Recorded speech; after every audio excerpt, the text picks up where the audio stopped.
Si X, hindi mo siya kaibigan. Hindi mo rin siya kaaway. Siya yung taong nakasama mo sa nakaraan na gumawa ng magandang alaala. Pero hindi na siya parte ng buhay mo sa ngayon kasi wala na kayong dalawa. Pwede siya yung dahilan kung bakit nasaktan ka ng sobra-sobra. Pero siya naman yung rason kung bakit marami ka natutunan sa pag-ibig.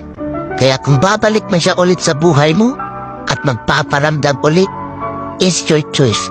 Kaya paano ka mabubuo ulit ang sarili mo kung tatanggapin mo yung tao na sumira ng pagkatao mo? Kaya lagi mong tatandaan, kaya lapis ang gamit ng mga bata para ipaalam sa kanila na ang mali ay pwede pang itama. Kaya naman ballpen ang gamit natin para ipaalam sa atin na hindi na tayo bata, na para ulit-ulitin pa ang pagkakamali